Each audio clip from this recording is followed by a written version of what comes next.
तुम्हारा हमारा, तुम्हारा हमारा,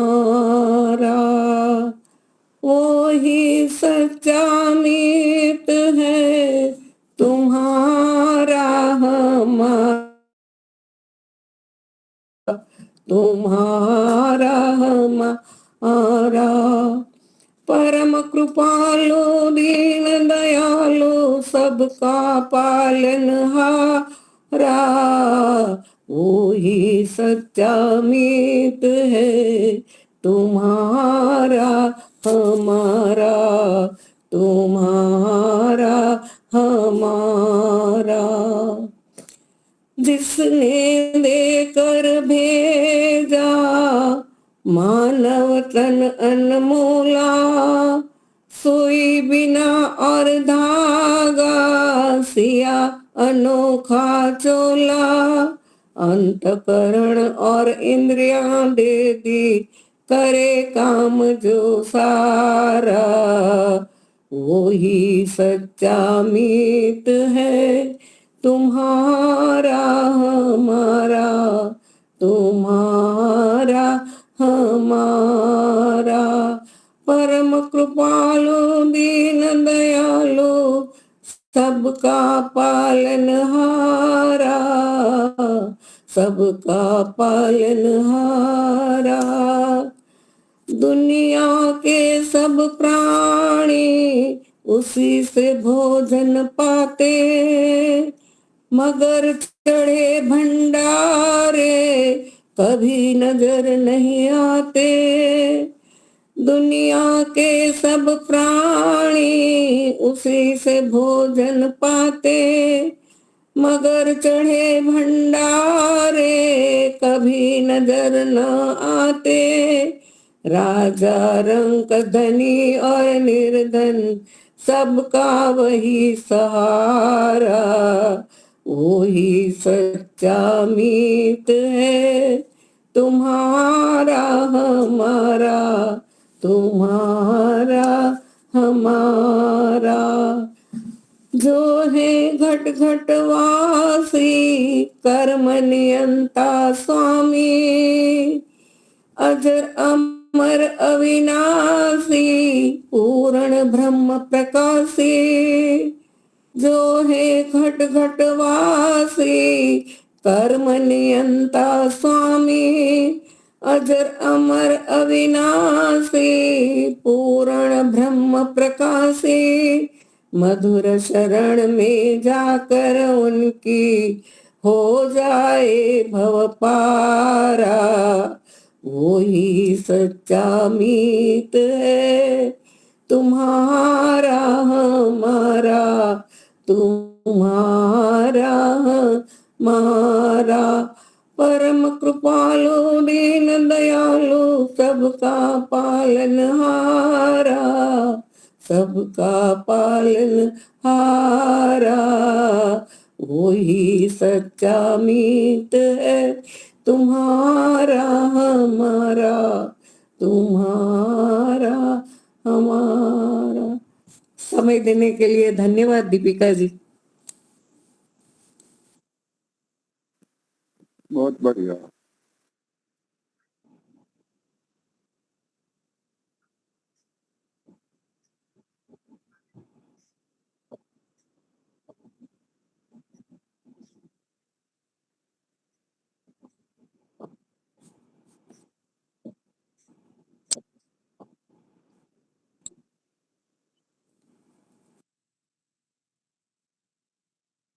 सबको सादर नमस्ते।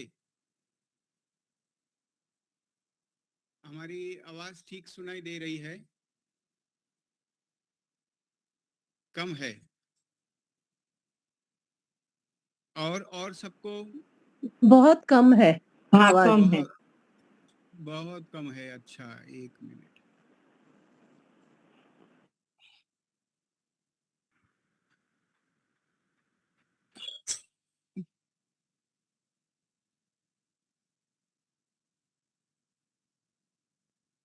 सबको नमस्ते।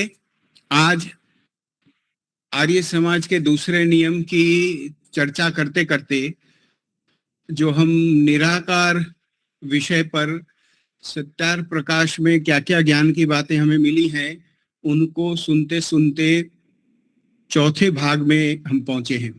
हमारा जो कल का विषय था, जो इससे पहले का सत्र था, उसमें इच्छा तो हमने करी थी, प्रयास भी करा था कि 5 प्रश्न जो सत्यार प्रकाश के अलग अलग समोल्लासों में आए हैं उन सबको थोड़ा अच्छे से सुन समझ लेते हैं। लेकिन 3 प्रश्नों तक हमारी चर्चा हो पाई और 2 प्रश्न हमारे बाकी रहे। तो जो 3 प्रश्न हमने किए थे वो निराकार विषय पर जो तीसरे भाग की चर्चा है उसमें उपलब्ध है। उन प्रश्नों में कल एक बात उठाई गई थी, आप में से ही जो जिज्ञासु व्यक्ति यहाँ बैठे हैं, कि ये किन किन समोल्लासों में है। तो हम आपको इसका एक स्क्रीनशॉट या पीडीएफ या स्लाइड बना के भी पहुंचा देंगे। तो ये जो प्रश्न है आपको समोल्लास में शीर्षक के साथ 7वें, पहला प्रश्न जो है वो 7वें समोल्लास में मिला है। इन प्रश्नों को आपको हम समोल्लास के साथ यहाँ स्क्रीन पे दिखा देते हैं।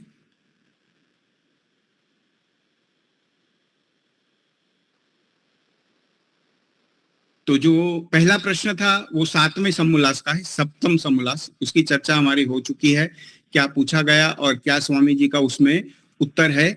और जो दूसरा समोल्लास है, दूसरा प्रश्न है, वो 8वें समोल्लास से है, अष्टम समोल्लास से। इसका एक छोटा सा शीर्षक प्रश्न के नीचे लगा दिया गया है। तो जो आपको पीडीएफ आदि मिलेगा इसका प्रश्नों की सूची का बना हुआ, उसमें ऊपर समोल्लास की भी आपको एक बात लिखी मिलेगी। तीसरा प्रश्न जो हम अंत में कर पाए थे, जिसमें अगर ईश्वर के पास शरीर नहीं है तो ईश्वर ने वेदों का ज्ञान जीवों को कैसे दिया, वो प्रश्न उठाया गया था। और उसके उत्तर में जो जो स्वामी जी ने लिखा वो हम कल पढ़ समझ चुके थे। तो तीसरा प्रश्न जो है वो भी आपको फिर से, जैसे पहला प्रश्न आपको मिला था, सप्तम समोल्लास से मिला है। वेद विद्या का जो प्रश्न है वो भी 7वें समोल्लास से है। इसके उत्तर की भी हम चर्चा कर चुके हैं। चौथा और 5वां प्रश्न आज हमने देखना है। जो चौथा प्रश्न है, उस चौथे प्रश्न में बड़ी अजीब सी और किसी भी सामान्य सोच के व्यक्ति के मन में बात आ जाए ऐसी उठाई गई है। ये चौथे प्रश्न के शीर्षक में पहुंच के 8वें समोल्लास से जो उठाया गया है चौथा प्रश्न, पूछने वाला क्या कहता है। देखिए, हमने एक बात आपको कही थी कि हम अपने पूरे जीवन में इतना सारा भौतिक काम करते हैं और भौतिक विषयों के विषय में सोचते रहते हैं। जितना भी हमारा व्यवहार होता साकार वस्तुओं से, साकार पदार्थों से होता, इसलिए निराकार के बारे में सोचना हमें बड़ा मुश्किल लगता है कि निराकार हो ही कैसे सकती है कोई चीज, ऐसा प्रतीत होता है। तो भौतिक भौतिक सोचते सोचते व्यक्ति कैसा हो जाता कि ईश्वर को भी भौतिक मानने लगता, ईश्वर को भी साकार मानने लगता, ईश्वर को भी अपने जैसा मानने लगता। तो उदाहरण क्या करता है, देखिए, प्रश्न करने वाला कहता है कि देखो, जो व्यक्ति साकार मानता है वो यह बात उठा रहा है। वो कहता है कि जैसे मनुष्य आदि के माँ बाप साकार हैं, उनका संतान भी साकार होता है। तो जो ये निराकार होते, जो ईश्वर निराकार होते, तो इनके लड़के भी निराकार होते। लड़के माने जो इंसान पैदा किए, जो पशु प्राणी पक्षी पैदा किए, जो जगत पैदा किया, तो वो तो साकार दिख रहे हैं, शरीर वाले दिख रहे हैं। तो साकार की संतान साकार होती है, इसलिए अगर संतान साकार दिख रही है तो वो भी साकार होने चाहिए, ऐसा तर्क देने का प्रयास हो रहा है। तो बता रहे हैं जैसे मनुष्य आदि के माँ बाप साकार हैं, उनका संतान भी साकार होता है। जो ये निराकार होते तो इनके लड़के भी निराकार होते। वैसे ही परमेश्वर निराकार हो तो उसका बनाया जगत भी निराकार होना चाहिए। तो ये एक तर्क दिया गया है जिसका जवाब सुनना है हमने, बना बनाया बड़ा तगड़ा सा जवाब। आध्यात्म की चर्चा में भी कैसे कभी कभी बड़े तगड़े तर्क मिल जाते और व्यक्ति सोचने लगता कि ये क्या, कहां से बात कर दी।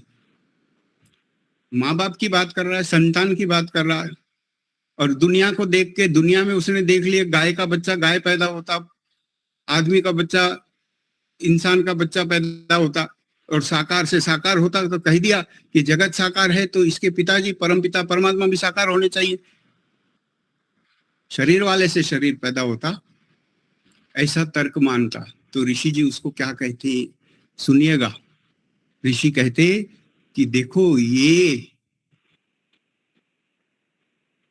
जो तुम्हारा प्रश्न है, यह तुम्हारा प्रश्न अविद्या के लड़के के समान है,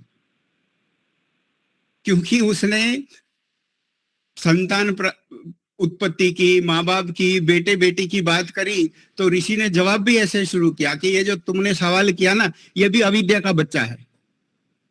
माने इससे पता चल रहा है कि तुम अविद्या वाले हो, और सवाल भी अविद्या जैसा कर दिया, अज्ञान वाला सवाल कर दिया। तो यह तुम्हारा प्रश्न अविद्या के लड़के के समान है। ऐसी आध्यात्मिक चर्चाओं में भी हास्य की कई सारी घटनाएं सुनने को मिलती रहती हैं, और ऋषि की चर्चाओं में भी बहुत मिली हैं। आगे कहते हैं ऋषि, क्योंकि हम अभी कह चुके हैं, उनकी जहां की चर्चा से यह प्रश्न उठाया गया है वहां, कि हम अभी कह चुके हैं कि परमेश्वर जगत का उपादान कारण नहीं है, किंतु निमित्त कारण है। कारण विषय में हमारी चर्चा आर्य समाज के पहले नियम की चर्चा में हो चुकी है। सबका आदि मूल परमेश्वर है, उस विषय में कारण विषय को समझाया था कि जो बनाने वाला होता है, कर्ता होता है, उसे निमित्त कारण कहते हैं, और जिस वस्तु में से कुछ बनाया जाता है, रॉ मटेरियल, उसको उपादान कारण कहते हैं। तो जो व्यक्ति कह रहा कि बंदे में से बंदा पैदा होता, पशु में से पशु पैदा होता, तो भगवान में से जगत पैदा हुआ, तो यहाँ ऋषि कहते हैं देखो, ये भूल मत करो, भगवान में से नहीं हुआ, भगवान रॉ मटेरियल नहीं है, उन्होंने खुद में से दुनिया नहीं बनाई है, वो खुद तो खुद ही हैं, जैसे हैं वैसे ही हैं, वो उपादान कारण नहीं है, वो रॉ मटेरियल नहीं है, उनमें से दूसरा प्रोडक्ट नहीं बनाया है, वो निमित्त कारण है, वो कर्ता है, वो बनाने वाले हैं। तो ऋषि कहते हैं क्योंकि हम अभी कह चुके हैं कि परमेश्वर जगत का उपादान कारण नहीं किंतु निमित्त कारण है, और जो स्थूल होता है वह प्रकृति और परमाणु जगत का उपादान कारण है। जिसमें से ये दिखती हुई दुनिया बनी हुई है वो स्थूल है, और वो कारण है, और उस कारण में से ये दिखने वाला जगत बना है। जो दिखने वाला है वो अधिक स्थूल है, और जिसमें से बना है वो इससे कम स्थूल, माने इससे सूक्ष्म है। और ये जगत बन के इतना बड़ा हमारे सामने दिख रहा है, तो ये भगवान ने बनाया है, भगवान में से नहीं बना है कि भाई बहुत बड़ी काया वाले भगवान बैठे हैं, अपने शरीर का ये हिस्सा उठाया तो ले बन गई धरती, ये हिस्सा उठाया तो ये बन गए सूर्य। ये गप वाली जो चर्चा है, इसे मानने वाला नहीं है कोई भी बुद्धिमान पर व्यक्ति। तो ईश्वर तो यह है कि प्रकृति कारण रूप वाली पड़ी है, और परमपिता परमात्मा उसमें पूरे व्याप्त हैं, और उसमें से उन्होंने ये जगत बना दिया, प्रकृति में से प्रकृति बना दी, प्रकृति का स्वरूप परिवर्तन कर दिया, कारण से कार्य बना दिया, बहुत ज्यादा सूक्ष्म से अधिक स्थूल दिखने वाला बना दिया, और वो जगत हमारे सामने है। और वे सर्वथा निराकार नहीं, माने ये जो जगत आदि हमको दिख रहा है वे सर्वथा निराकार नहीं, किंतु परमेश्वर से स्थूल और अन्य कार्य से सूक्ष्म आकार रखते हैं। जिन कणों में से, जिस मटेरियल में से यह दिखती हुई प्रकृति बनी है वो बिल्कुल अदृश्य मटेरियल नहीं है, बिना आकार वाला नहीं है, लेकिन सूक्ष्म है, और उस सूक्ष्म से ये स्थूल बना है। और सूक्ष्म कैसा कि अति से अति सूक्ष्म, अति से अति सूक्ष्म, जिससे सूक्ष्म कोई नहीं है, उस परमेश्वर से ये प्रकृति कारण रूप वाली कुछ स्थूल है और उसमें से ये दिखने वाला जगत बना है। इसलिए अंत वाला वाक्य ध्यान से समझेंगे। और वे सर्वथा निराकार नहीं है। कारण रूप प्रकृति वो बिल्कुल निराकार है ऐसा नहीं है, किंतु परमेश्वर से स्थूल और अन्य कार्य से सूक्ष्म आकार रखते हैं। यह जवाब मिलता है उस व्यक्ति को जो ये कहता है कि साकार में से साकार उत्पन्न होना चाहिए और निराकार में से निराकार उत्पन्न होना चाहिए, क्योंकि दिखा हुआ साकार है तो ये भी भगवान जो हैं वो भी साकार माने जाने चाहिए। इसका उत्तर ये हमें मिलता है। ये कारण वाला जो प्रकरण है ये हमें बड़ा पक्का होना चाहिए। जहां जहां आप दर्शन की चर्चा, कुछ गहरी आध्यात्मिक चर्चा सुनेंगे तो इस तरह के शब्दों का उपयोग होगा ही। हमारी सलाह तो ये होगी आपको, इसकी आदत हमारे पिताजी ने हमें लगाई थी कि कोई भी नया विषय जब पढ़ने बैठो तो एक ऐसी छोटी सी नोटबुक बनाओ, पुस्तक बनाओ, जिसमें उस विषय में आने वाले नए शब्दों की सूची होनी चाहिए। कि जैसे अंग्रेजी सीखना जब बचपन में शुरू कराया गया तो बताया कि एक वर्ड बुक बनाओ, जो नया शब्द मिला अब से पहले नहीं जानते थे वो शब्द लिखा और उसका अर्थ लिखा, उसको वर्ड बुक कहते हैं। जैसे शब्दकोश में से पूरे भाषा के शब्द होते हैं, ये हमारा एक वर्ड बुक हो गया, एक व्यक्ति का वोक्यूबुलरी माने जो शब्द ज्ञान है वो बढ़ाने का ये रास्ता होता है। इसी तरह से जो व्यक्ति दूसरे अपने अपने सब्जेक्ट सीखते हैं, विशेष विशेष विज्ञान की शाखाओं में पढ़ाई करते हैं, तो उनके पास भी ऐसी एक बुक होती है। एक तो उनके पास पूरी की पूरी डिक्शनरी होती और एक वो खुद के लिए होती कि देखिए कोई डॉक्टर है, नई रोग का नाम आया, नए कीटाणु का नाम आया, नए किसी रसायन का नाम आया तो उसका नाम लिखा और उसका अर्थ लिखा। तो आध्यात्म के विद्यार्थी हैं आप और हम, तो हमारे पास ऐसी सूची होनी चाहिए कि देखिए परिचिन्न नया शब्द है, शब्द लिखा और उसका अर्थ लिख दिया। कारण, उपादान कारण, निमित्त कारण, सामान्य कारण की भी बात हुई थी हमारी उस चर्चा में, तो जब नया आज सीखा तो आज ये लिख दिया। ऐसा विद्यार्थीपना, ऐसी विद्यार्थी वृत्ति, विद्यार्थी वाला स्वभाव हमारा मरते दम तक होना चाहिए। जब तक जिए विद्यार्थी रहने चाहिए। सबसे सुंदर काम है जन्म लेके करने वाला विद्या का अर्जन। और विद्यार्थी बने रहने से एक उत्साह जीवन में चालू रहता है, सोचने की जो हमारी शक्ति है वो जीवंत रहती, अधिक काल तक हम बुद्धि से जी पाते हैं। मेडिकल साइंस तो ऐसा कहती है कि जो लोग कुछ ना कुछ सीखते रहते हैं वो लोग भूलने की बीमारी से बचे रहते हैं, उनकी स्मरण शक्ति जल्दी नहीं जाती। इसलिए कई बार 50, 55, 60 की आयु से अधिक जो लोग होते हैं उन्हें डॉक्टर लोग सलाह देते कि भाई देखो आप है ना कुछ नई कला सीखो, संगीत सीखो, नई भाषा सीखो। तो सीखने के कारण जो मस्तिष्क की कसरत होती है, उस कसरत को करते करते आपका जो अल्जाइमर रोग होने की संभावना है वो दूर हो जाती। तो जितना हो सके पूरे जीवन तक कान जाएगा, आंख जाएगी, बोलना जाएगा, दांत जाएंगे, लेकिन कम से कम स्मरण शक्ति न जाए हमारी। जिसकी स्मरण शक्ति जाती है उसका जीवन बहुत दुभर हो जाता। तो इसलिए नया सीखना, नए शब्दों का जब भी ज्ञान हमें मिले तो उनको एक विद्यार्थी की तरह याद रखने के लिए एक बना दिया जाए आध्यात्मिक शब्दों का कोश, व्यक्तिगत वाला कोश, जो हमने सीखा नया उसकी एक सूची। तो ऋषि ने जवाब दिया कि देखो ईश्वर उपादान कारण नहीं लेकिन निमित्त कारण है।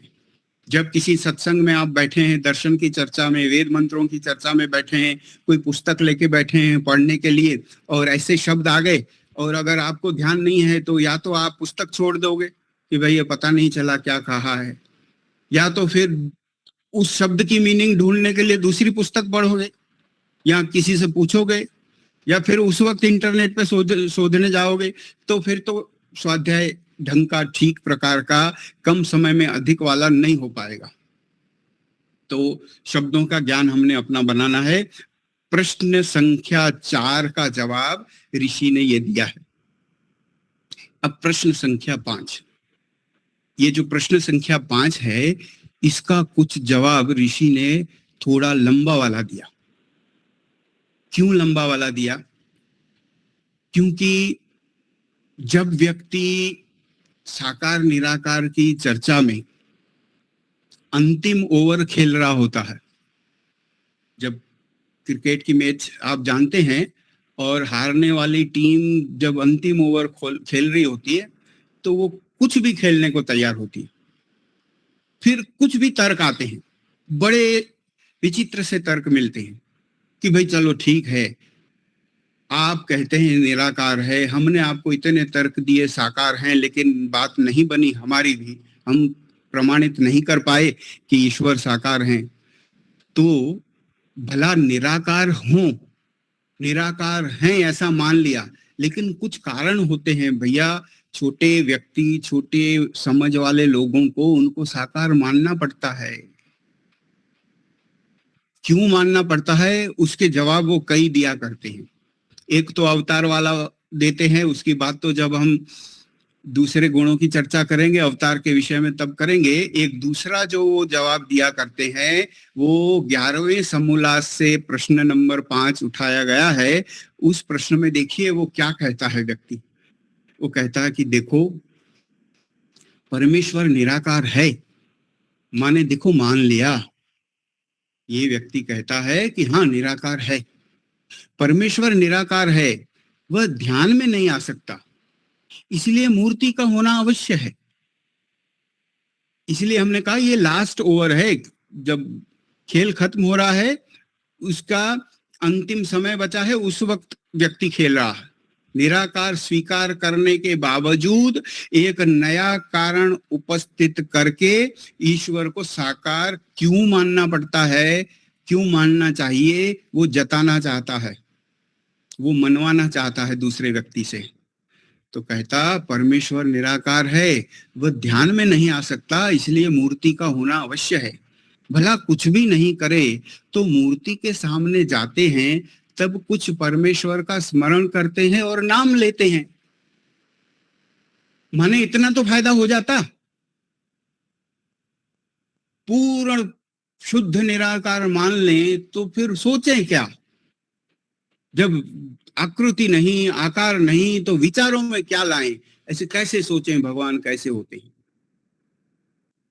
क्योंकि व्यक्ति अपनी बुद्धि को कसता नहीं, सूक्ष्म विषयों पे लगाता नहीं, और निराकार विषय पे बुद्धि लगाने के लिए जो बैठक करनी पड़ती है बहुत सारी, कई दिनों तक वाली, वो करता नहीं। इसलिए वो कहता है कि छोड़ो भाई, एक मूर्ति रख दो, इसी को मान लो भगवान, और ईश्वर भले रहा साकार, हम ध्यान करने के लिए इसमें ध्यान करेंगे, ऐसा वो कहता। जवाब में देखिए किस किस शब्द का उन्होंने उपयोग, तो प्रश्न में कि तो मूर्ति के सामने जाते हैं तब कुछ परमेश्वर का स्मरण, एक शब्द पकड़ना है स्मरण, और नाम लेते हैं। तो स्मरण और नाम माने उनकी याद आ जाती है और उनका नाम ले लेते हैं। इन दो वस्तुओं का जवाब हमने ऋषि के शब्दों में पढ़ना है, जो हमारी सोच को और कटारी की तरह तेज करेगा, और भले किसी और को समझाएं न समझाएं, समझा पाए या न पाए, खुद तो बचे रहेंगे। ऋषि कहते हैं कि ध्यान की सरलता के लिए साकार मानना, ये वाला जो प्रश्न का शीर्षक है, उसके उत्तर में जब परमेश्वर निराकार है तब उसकी मूर्ति ही नहीं बन सकती। जो है ही नहीं, जैसी चीज उसको वैसी कैसे मना लोगे आप, मूर्ति बनाओगे कैसे। एक तरफ तो कहते हैं कि हाँ निराकार है, फिर कहते हैं कि भाई ध्यान के लिए मूर्ति बना ली, तो जब निराकार है तो मूर्ति नहीं बनेगी, क्योंकि मूर्ति आकार वाले की बनती है, आकृति वाले की बनती है। तो सबसे पहला सटीक वाक्य, जब परमेश्वर निराकार है तब उसकी मूर्ति ही नहीं बन सकती। सीधी सी बात है, बात तो यहीं खत्म हो जानी चाहिए। व्यक्ति को, प्रश्नकर्ता को तो यहीं उठ जाना चाहिए कि ठीक है साहब, ये बात बराबर है। ये तो झूठी बात हो जाएगी। ईश्वर जैसे हैं नहीं वैसा उनको सोचना। जब ईश्वर निराकार है तो मूर्ति नहीं बनेगी, मूर्ति नहीं बनेगी तो छोड़ो मूर्ति की बात। लेकिन नहीं, उन्होंने तो प्रश्न लंबा किया है, आगे भी काफी कुछ कहा है, इसलिए आगे उत्तर भी आता है। जो मूर्ति के देखने से परमेश्वर याद आवे, प्रश्नकर्ता को कहते हैं कि अगर तुम कहते हो कि मूर्ति को देखने से भगवान की याद आती है, तो परमेश्वर की बनाई पृथ्वी, जल, अग्नि, वनस्पति, पहाड़, परमेश्वर की बनाई पृथ्वी, जल, अग्नि, वनस्पति, पहाड़ आदि रचना युक्त महामूर्तियां, तुम तो एक छोटी मूर्ति की बात कर रहे हो, हम महामूर्तियों की इसमें सूची बता रहे हैं, आपको उदाहरण दे रहे हैं कि उनकी बनाई हुई महामूर्तियां, कि जिन पहाड़ आदि से ये मनुष्य कृत मूर्तियां बनी है, कि जिन मूर्तियों की तुम बात करते हो, ये खुद मूर्तियां उस पहाड़ से जो मिट्टी पत्थर हुआ उसमें से बनी हुई हैं। मतलब इससे भी बड़ी मूर्तियों की बात कर रहे हैं, उदाहरण दे रहे हैं। देखकर, इन बड़ी महामूर्तियों को देखकर परमेश्वर याद क्या नहीं आ सकता? कई बार प्रश्न करने वाले को दिमाग खुलने के लिए उसका प्रति प्रश्न किया जाता है। ऊपर जवाब का एक वाक्य तो कह दिया, जब परमेश्वर निराकार है तब उसकी मूर्ति ही नहीं बन सकती, और आगे फिर प्रति प्रश्न शुरू किया कि अगर आप ये कहते हो कि मूर्ति के देखने से भगवान की याद आती है, तो जो भगवान ने इतना बड़ा ब्रह्मांड बना के आपके सामने रखा, इतनी बड़ी पृथ्वी जिसके आधार पे आप जी रहे हो, रोज उस पर पांव रख के अपना जीवन चला रहे हो, आपका भवन मकान उस पे बना हुआ है, पानी रोज पीते, अग्नि देखते, वनस्पतियां इतनी हमारे सामने हैं, इतने दृश्य देखते, पहाड़ देखते, तो ये इतनी महामूर्तियां भगवान ने बनाई हैं, खुद बनाई हैं। वो वाली मूर्ति तो कोई बंदा बना के देता आपको, ये तो ईश्वर की बनाई है। और ऐसी बात है कि जिन पहाड़ों की हम बात करें, उन पहाड़ों से ये मूर्तियां बनती है, छोटी वाली जो आप कहते, तो इन सब महामूर्तियों को देखकर भगवान क्यों नहीं याद आ सकता? ये एक पहला प्रति प्रश्न। और आगे इस जवाब को उन्होंने बढ़ाया है, एक्सपांड किया है, विस्तार किया है। पहले तो पूछ लिया कि क्यों नहीं याद आएगा इनको देख के, फिर कहा कि जो किसी दूसरे को देख के दूसरे का स्मरण करे, ये ऋषि की शैली है, दूसरे को देख के दूसरे का स्मरण करे, माने देखता है पत्थर को और स्मरण करता भगवान का। देखना कहीं और सोचना कुछ। दूसरे को देख के दूसरे का स्मरण करे, तो जब वह सामने रहे तब परमेश्वर को भी भूल जाएं, जब वह सामने न रहे तब परमेश्वर को भी भूल जाएं। सीधी बात है। जब आप कहते हैं कि ये साकार मूर्ति मेरे सामने रहती तो मुझे भगवान याद आते, खुद ही कह रहा है, प्रश्न कहने वाले की भाषा यही है, हम नहीं कह रहे, उस पर आरोप नहीं लगा रहे, प्रश्न करने वाला कहता। और ऐसे कई लोग मिलेंगे आपको जो कहते हैं कि भाई देखो, मूर्ति जरूरी है, हम बच्चे हैं, मनुष्य छोटा व्यक्ति है, बुद्धि कम है, तो उसको भगवान की याद दिलाने के लिए मूर्ति चाहिए होती है। तो वो खुद कह रहा है कि याद दिलाने के लिए, स्मरण करने के लिए, ध्यान करने के लिए मूर्ति चाहिए होती है। माने जब मूर्ति सामने नहीं होगी तो ध्यान भी नहीं होगा, याद भी नहीं होगी, न स्मरण न नाम। तो जब वह सामने न रहे तब परमेश्वर को भी भूल जाएं, और जब परमेश्वर को मनुष्य भूल जाता है तभी वह एकांत पाकर अन्याय कर लेता है कि यहां मुझको कोई नहीं देखता। और ये मनोविज्ञान है बहुत बड़ा, और ऐसा मनोविज्ञान है जिसका प्रमाण सिर्फ ईमानदार व्यक्ति ही आपको दे सकता है। बाकी लोग स्वीकारेंगे नहीं। वो कहेंगे कि देखो मूर्ति के सामने जब मैं होता हूं तो भी भगवान का ध्यान होता है, और मूर्ति नहीं होती तो भी मैं भूलता नहीं हूं, मुझे याद होता है। ये कहने वाली बात है।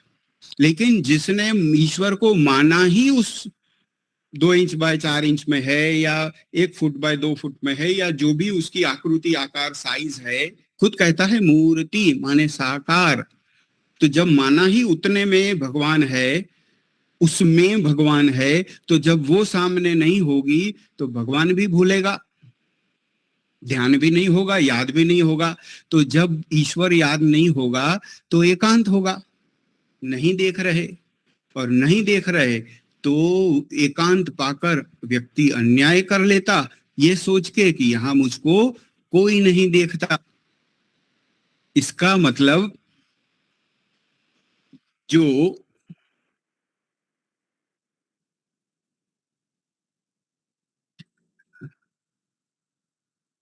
इसका अर्थ यह हुआ कि जो कहानी हम सुनते रहते, आपके भी ध्यान में होगी कि भाई एक व्यक्ति अपने छोटे से बच्चे को लेके किसी फलदार खेत में गया, जैसे कोई आम का पेड़ सोच लो या किसी और फल की बात कर लें, और बच्चा छोटा था, उसे नीचे खड़ा किया और कहा कि देखो मैं आम चुराने ऊपर पेड़ पर चढ़ रहा हूं, तुम नीचे ध्यान रखना कि अगर हमको कोई देख रहा हो तो मुझे बता देना।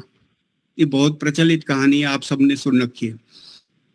तो अचानक जब वो आम की चोरी ऊपर चल रही थी तो बच्चा कहता है कि पिताजी देख रहा है, कोई देख रहा है। और पिताजी झट से कूद के नीचे आए, बोले कि कौन देख रहा है? बोले हमें मास्टर जी स्कूल में बताते हैं कि जब कोई देखे या न देखे ईश्वर देखता है। तो मुझे याद आ गया, तो इसलिए मैंने आपको कहा कि उतर आओ, ईश्वर देख रहा, भगवान देख रहा। तो ये वो वाली बात है। अब ये कौन स्वीकारेगा? कोई ईमानदार मूर्ति पूजक होगा, बड़ा सच्चा पक्का, वो अपने मन को खंगालेगा, खोलेगा।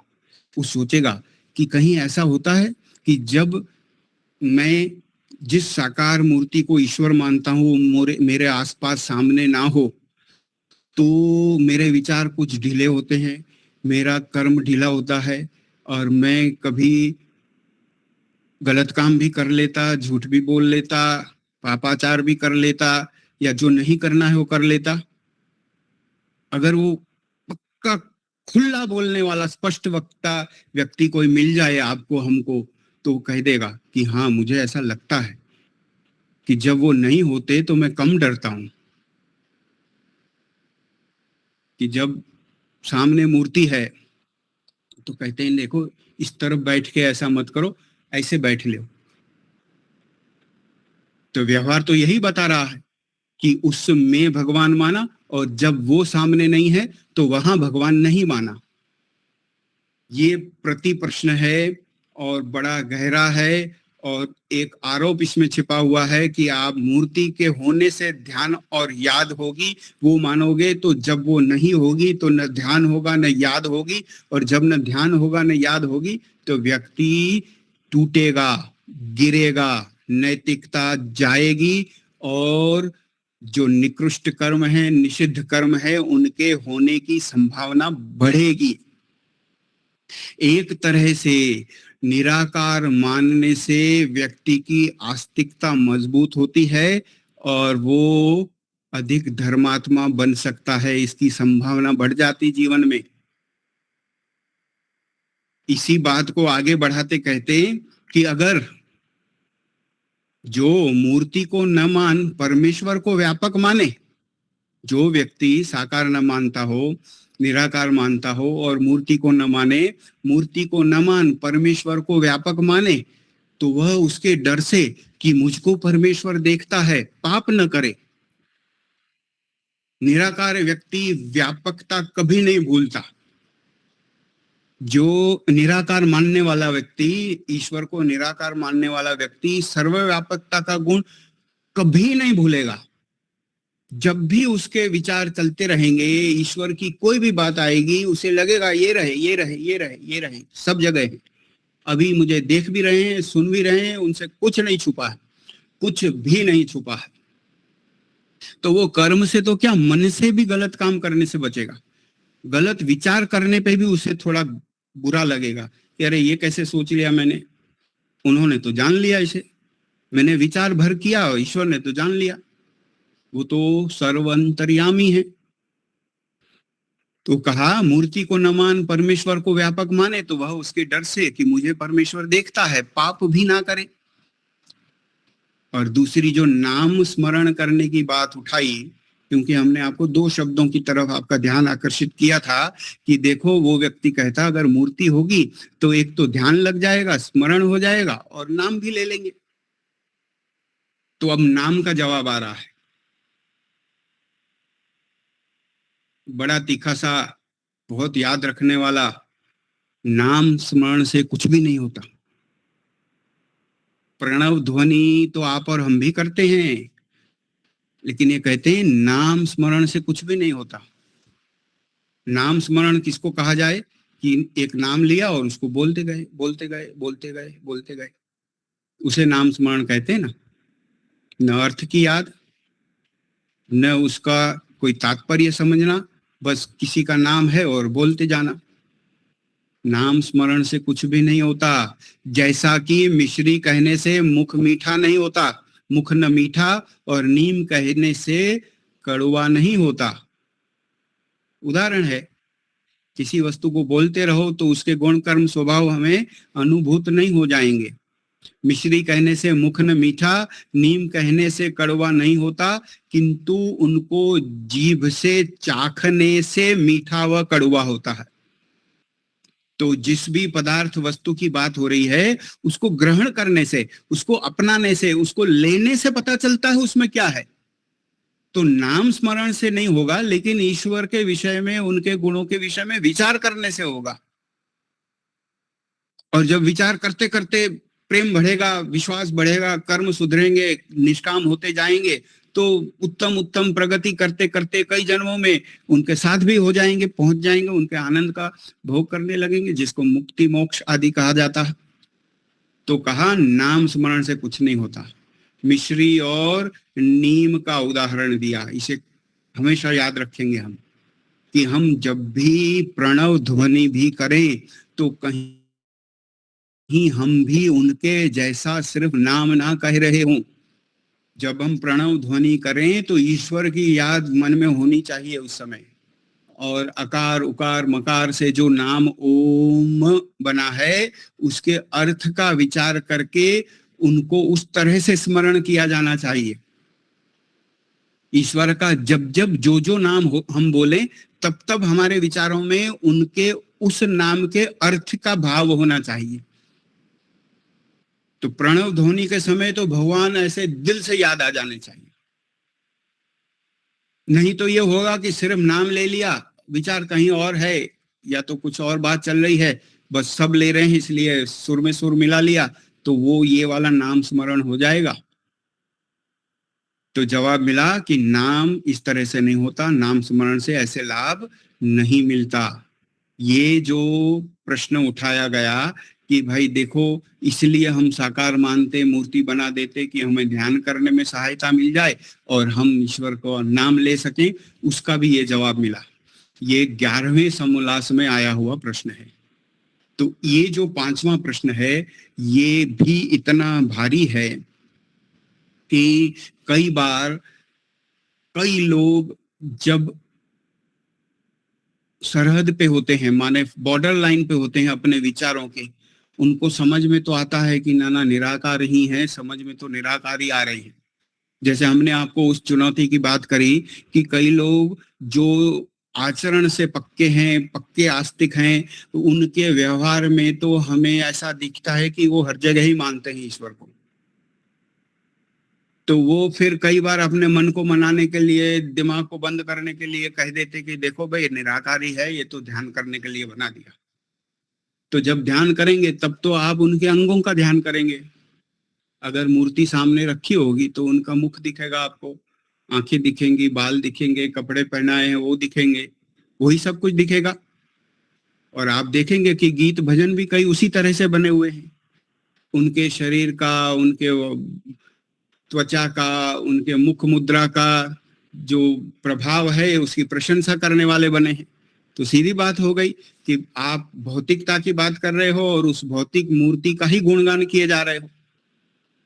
और जब आपके सामने एक मूर्ति है और उस मूर्ति को आपने ईश्वर मान लिया है, तो आप ईश्वर के सर्वव्यापक गुण का मूर्ति को सोच के विचार ही कैसे कर पाओगे?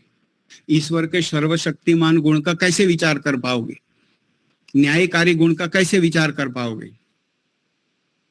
जो जगत का राजा है, पूरे ब्रह्मांड को बनाने, चलाने और प्रलय करने वाला है, उसको आपने एक भाग में मान लिया। ये तो ऐसा हो गया कि एक धरती के राजा को, किसी देश के राजा को कहें कि भाई देखो, तुम पूरे देश के नहीं, इतने के राजा हो, एक नगर के हो, एक ग्राम के हो, एक उसमें घर के हो, उसमें से एक कमरे के हो, एक पलंग के हो, एक छोटे से हिस्से के हो।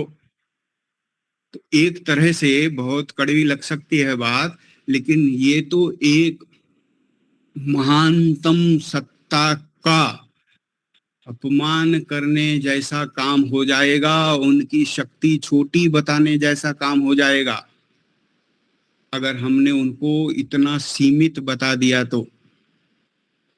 इसलिए हम सबको ये पक्की मेहनत करनी है, हम परम पिता परमात्मा के सच्चे स्वरूप, जो उनका निराकार वाला सच्चा स्वरूप है, उसको कभी ना भूलें, किसी परिस्थिति में ना भूलें। हर वक्त हम उनको निराकार मानना है और उनको निराकार मानने और मनवाने के लिए जितने भी संभवित तर्क हैं, उनमें से कोई भी तर्क हमसे छूटे नहीं, कभी हम भूले नहीं, कभी कच्चे नहीं पड़े। कोई व्यक्ति हमें बड़ा यहाँ वहां ले जाए समझाते समझाते, तो कभी हम भी ऐसा ना कहें कि भाई देखो ठीक है, आप कहते हैं हो सकता है वैसा कुछ हो। ऐसा नहीं होना चाहिए। हमारे बनाने वाले की बात है। हम अपने पिताजी, अपने दादाजी के सामने कुछ नहीं सुन लेते और कुछ ऐसा वैसा स्वीकार नहीं करते, तो ये तो सबको बनाने की बात है। जो हमको पैदा करने वाला है, हमारा पालक है, परम पिता है, उनके स्वरूप की बात है। तो उनका स्वरूप हमें पक्का पक्का जानना है, जो निराकार वाला स्वरूप है। आर्य समाजी व्यक्ति की मुख्य पहचान मूर्ति पूजा नहीं करने से होती है। कोई व्यक्ति आर्य समाज को अगर बाहर से जानता है, तो मेरे हिसाब से दो ही उसकी पहचान होती है, उसके समाज की और उसकी।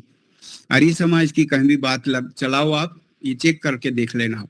तो आर्य समाज की एक पहचान मिलती है कि अच्छा, वहां जहां शादियां होती हैं, वो एक पहचान हमारी संस्था की मुख्य से मुख्य पहचान यही बची है।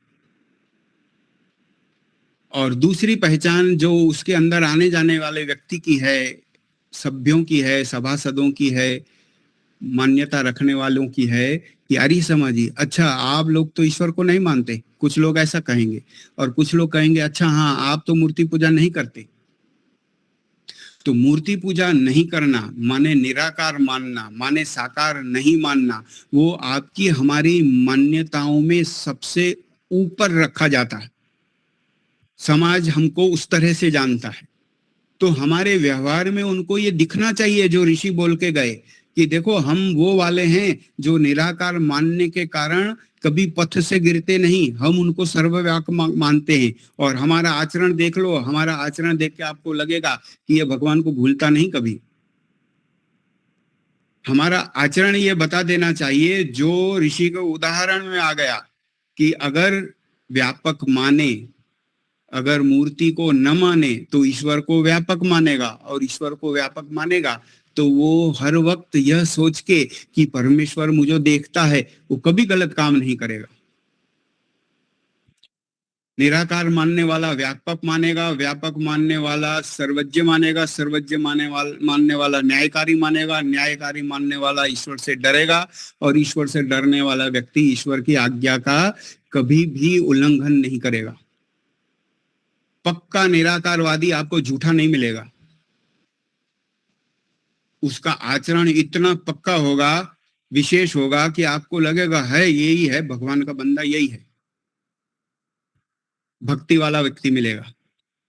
तो जब हमारी पहचान जिस शब्द से हो रही है, तो वही शब्द अगर आर्य समाज में दूसरे नियम में जो ईश्वर के गुणों की सूची बनाई गई, तो आप देखो सच्चिदानंद स्वरूप के तुरंत बाद, बिल्कुल तुरंत बाद निराकार शब्द लिखा गया।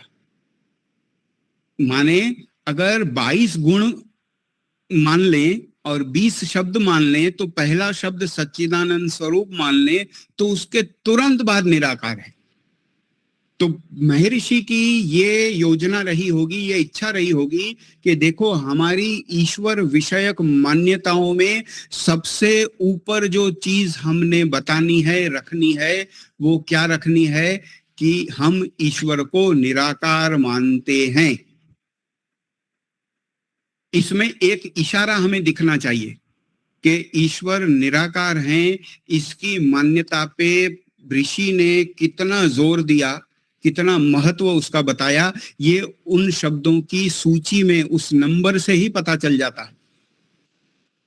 सर्वशक्तिमान भी बाद में बताएंगे, न्यायकारी भी बाद में बताएंगे, अजर अमर अभय आदि वो सब भी बाद में बताएंगे। जितने बाकी सब के सब 18 शब्द अब आएंगे वो सब इसके बाद हैं, उससे पहले निराकार आ गया। तो हमारी निराकार मान्यता में कभी भी कोई भी समझौता नहीं हो सकता। ये हो सकता है कि हम विरोध ना करें, हम शांत रहें, हम अपनी मान्यताओं को अपने जीवन में चला के चलते रहें, लेकिन हम भाई ठीक है कोई बात नहीं, और बातें तो अच्छी हैं उनको पकड़ लो। साकार मान के ईश्वर का सही स्वरूप नहीं समझ में आ सकता, सीधी बात है। जो जैसा है उसको वैसा समझना ही पड़ेगा, तभी उसको प्राप्त किया जा सकता है। तो अगर ईश्वर निराकार हैं, तो उनको निराकार मानना समझना पड़ेगा ही, कोई विकल्प नहीं है। इतना हमारा कर्तव्य बन पड़ता है कि हम जहां भी कहीं बात चले और निराकार गुण की चर्चा हो, तो जो व्यक्ति हमारे साथ चर्चा करे उसे एक बात महसूस जरूर करवानी चाहिए, उसे एक बात महसूस जरूर होनी चाहिए कि बंदा तो पक्का आस्तिक है, निराकार कहता है ईश्वर को, लेकिन नास्तिक नहीं है, आस्तिक है। हमारा ये तर्क कि हम साकार ईश्वर नहीं मानते, वो कहीं भी ऐसी बू नहीं निकालना चाहिए, ऐसा संदेश नहीं देना चाहिए कि भाई हम कुछ ऐसा वैसा भी कर लेते हैं, हमारा व्यवहार कुछ भी हो, बस हमारा मानना ये है। तो एक व्यापारी जो ईमानदारी से व्यापार नहीं कहता, वो निराकार निराकार का झगड़ा कर ले, तो इससे आर्य समाज को कोई लाभ नहीं होगा, वो नुकसान ही करा के घर आएगा। जो व्यक्ति निराकार कहता, उसके जीवन में ईश्वर के बाकी गुणों की चर्चा भी मिले, उसके व्यवहार में ईश्वर का प्रेम भी मिले, सत्य आचरण भी मिले, ऐसा होना चाहिए। बाकी नहीं तो क्या होगा कि भाई बड़े अच्छे लुभाने वाले मजबूत किसी को चुप कर दे, ऐसे तर्क सुन लिए समाज के सत्संग में और उस तर्क को लेके चल दिए और कह रहे हैं कि भाई देखो हम तो निराकार मानते ही। तो निराकार मानना, उनके सही स्वरूप को मानना है, तो उनके बाकी सब गुणों की सुगंध भी हमारे जीवन में, हमारे व्यवहार में होनी चाहिए। हमारी पहचान ही है होनी चाहिए कि बंदा पक्का है, गलत काम नहीं करेगा, झूठ नहीं बोलेगा। ऐसी हमारी जब पहचान होगी, तो आप जब कहीं कहोगे कि हम ईश्वर को इस तरह का मानते हैं, तो दो व्यक्ति रुक के सुनेंगे आपको कि ये ठीक व्यक्ति है, तो ये कुछ कह रहा है तो इसने कुछ अपनी बुद्धि लगा के इसका निर्णय किया होगा, तो इसकी बात मानी जाएगी।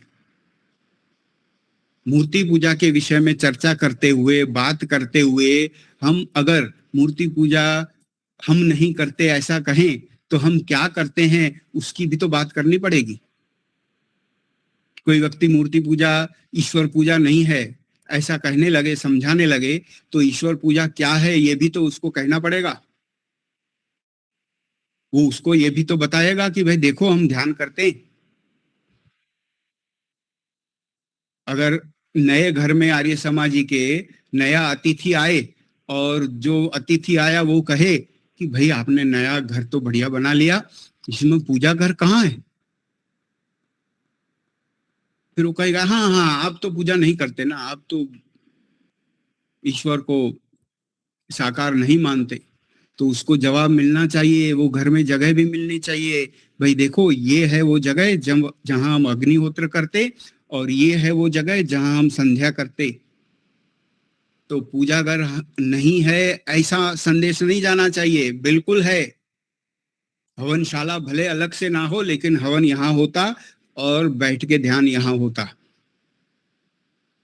तब वो व्यक्ति कहेगा कि हाँ, ये बात बोलना इनके लिए गलत है कि ये मानते नहीं ईश्वर को। इनकी ये मान्यता है कि ईश्वर को निराकार मानते हैं और भौतिक कार्यों से पूजा नहीं होती, ध्यान से ईश्वर की उपासना होती है, ये मानते हैं। और ईश्वर की आज्ञा मानने से ईश्वर का प्रेम मिलता है, ऐसा ये लोग मानते हैं। ऐसा हमारे वर्तन से, व्यवहार से, आचरण से संदेश जाना चाहिए, समाज को पता लगना चाहिए। सिर्फ हमारे तर्क यहाँ जाएं और लोग सुनते रहेंगे, यहाँ ठीक है कहते रहेंगे, तो ये नहीं चलेगा। जितना नाम ऋषि के बाद आर्य समाज ने स्वतंत्रता संग्राम के समय कमाया, उसके बाद भी रहा, वो मुख्यतः आचरण से कमाया था। और उस आचरण के कारण लोग मिसालें देते थे कि देखो इसने कहा है इसलिए ये झूठ नहीं हो सकता।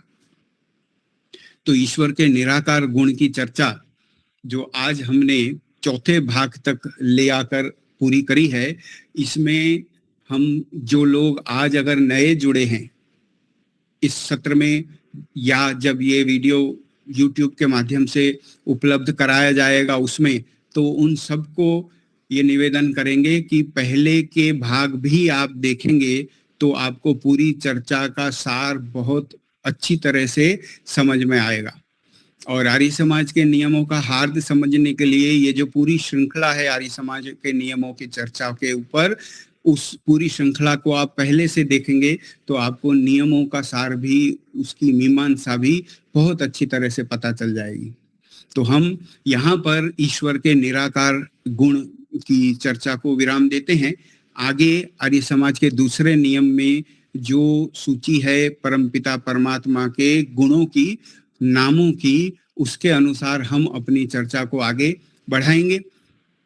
हम बहन दीपालिका पंचाल जी जो अपने YouTube पर इस वीडियो को उपलब्ध कराती हैं, उनका भी धन्यवाद मानते हैं। आप सब जो इसका आयोजन करते हैं उनका धन्यवाद मानते हैं।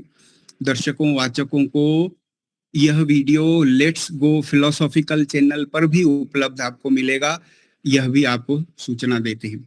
तो इसी के साथ मैं आप सबका धन्यवाद मानते हुए आज हम अपने इस सत्र को पूरे करते हुए मैं अपनी वाणी को विराम देता हूँ।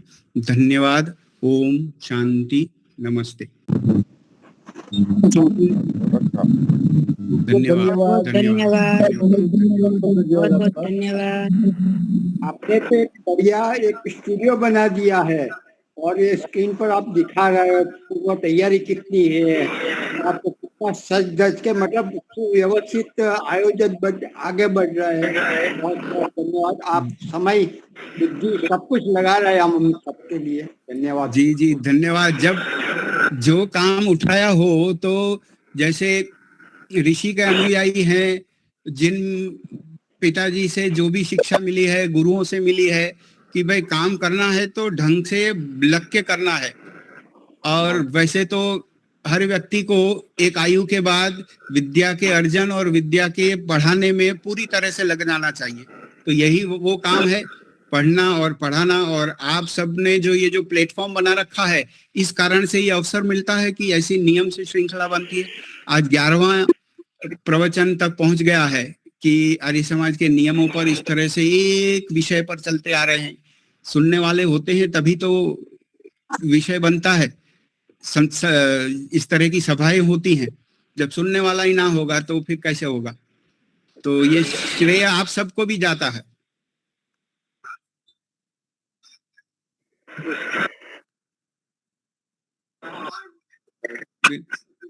आज हमें हमारे एक मित्र कह रहे थे, वो पहले समझे कि सिर्फ ये सप्ताह में एक बार होता है। तो हमने उनको कहा कि भाई हमारा आज थोड़ा दिनचर्या अलग है, हमें फिर से आज उसमें जुड़ना है। तो पूछने लगे कि अरे रोज होता है क्या? मैंने कहा ये रोज होता है और कई सालों से होता है। तो वैदिक प्रज्ञा व्याख्यान माला एक बड़ा विशेष उपक्रम है, बहुत सराहनीय प्रयास है कि रोज व्यक्ति 1 घंटा निकालता है आध्यात्म के लिए, ईश्वर के लिए, विद्या अर्जन के लिए, ज्ञान बढ़ाने के लिए। तो ये बहुत बढ़िया चीज है और उसकी सामग्री फिर YouTube पे उपलब्ध भी करवाता है। कई सालों से आप देखिए वीडियो चढ़े हुए हैं, सबके सब उपलब्ध हैं, जिसको भी चाहिए उस चैनल का लाभ ले सकते हैं।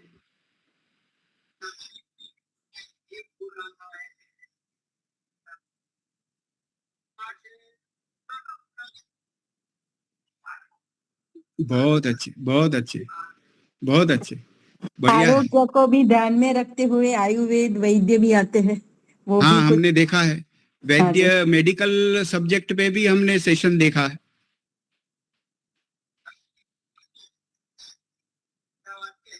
अच्छा, अच्छा, अच्छा, अच्छा। हाँ, हाँ, हाँ, हाँ।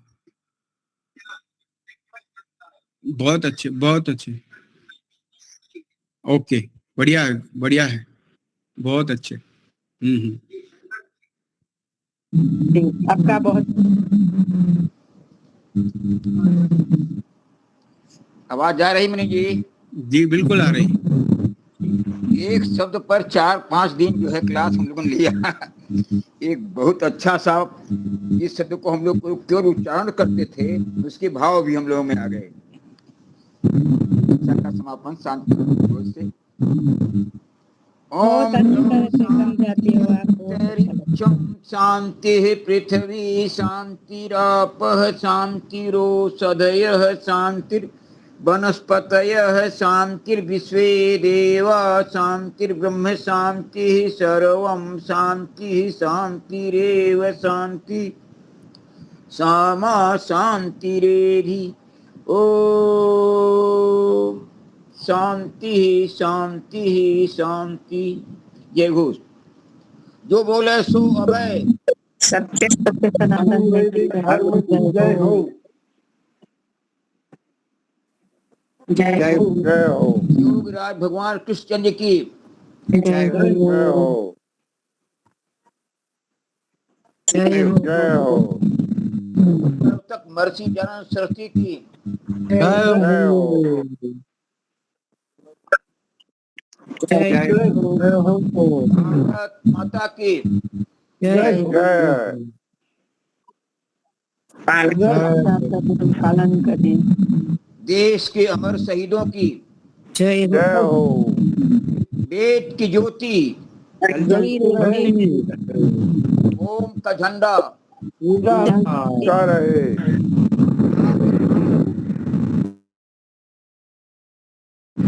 अमर रहे, सत्यार्थ अमर प्रकाश रहे। घर घर पहुंचे।